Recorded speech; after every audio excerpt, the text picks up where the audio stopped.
আসসালামু আলাইকুম। আজকে আমি একটা ঋণের ব্যাপারে মানুষ যে ওয়াদা রক্ষা করার যে একটা দৃষ্টান্ত সেটার ব্যাপারে একটা কথা বলবো, একটা উদাহরণ দিব। এটা ঘটনাটা 1400 বছর আগের ঘটনা। এক ব্যক্তি ব্যবসায়ী, তার খুব টাকার প্রয়োজন। তখন সে আরেক ধনী ব্যক্তির নিকট গিয়ে বলল, আমাকে 1000 স্বর্ণ মুদ্রা ঋণ হিসাবে দেন।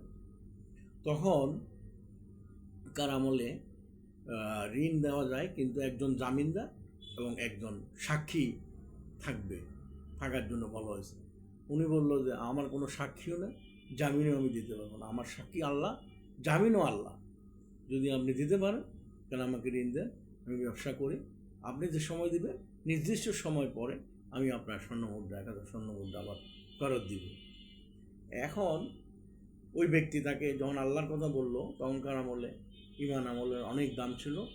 ওই ধনী ব্যক্তি মানে ব্যবসায়ী ব্যক্তি ব্যবসায়ী ব্যক্তিকে 1000 স্বর্ণমুদ্রা একটা ঋণ দিলেন। এখন দেওয়ার পর ওই ব্যক্তি চলে গেল অন্য দেশে তার ব্যবসা করার জন্য।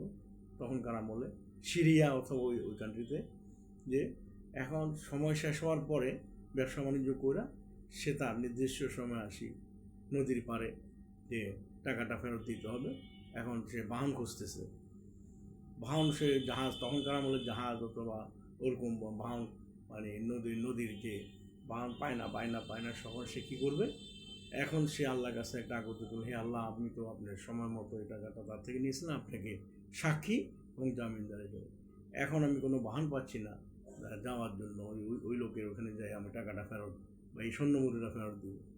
তখন সে একটা কাঠের টুকরা চোখে বলল, গাছের ওই কাঠের টুকরার ভিতরে একটা ছিদ্র করে সে একটা চিঠি লিখল, হে আল্লাহ, সাক্ষী এবং জামিন হিসাবে আপনাকে এই স্বর্ণমুদ্রাটা আমি ধনী ব্যক্তি থেকে নিয়েছিলাম। এখন এই সময় মতো যেহেতু আমি বাহন পাচ্ছি না, এই কাঠের টুকরার ভিতরে এই টাকাটা দিলাম, আপনি এটার জিম্মাদার এবং সাক্ষী হিসেবে তার নিকট যদি পৌঁছাতে পারেন, এটা দিয়ে সে কাঠের টুকরা নদীতে ভাসিয়ে দিলেন। এখন ঘটনাচক্রে ওই লোক এই দিক দিয়ে খুঁজতে যে আজকে তো সময় মতো হয়েছে, উনি মনে আসতেছে, তখন সে ওই নদীর দ্বারা এই পারে আসা মানে ওখানে সে ঘোরাফেরা করতেছে যে লোক আসবে তাকে তার স্বর্ণমুদ্রা ফেরত দিবে। ঘটনাচক্রে ওই কাঠের দিকে তার ভাসতে একটা কাঠ আসলো, কাঠের দিকে তার চোখ পড়ে গেল। এখন ওই কাঠের টুকরাটা নিয়ে সে তৎক্ষণাৎ আমলে জ্বালানি হিসাবে কাঠের টুকরা ব্যবহার করতো, গাছের টুকরা, কাঠ, গাছগুলা। তো নিয়ে বাড়িতে নিয়ে সে কাঠটা চিরে দেখলো যে ওখানে একটা ছিদ্র, সেটার ভিতরে ওই স্বর্ণমুদ্রা চিঠিটা পাইল।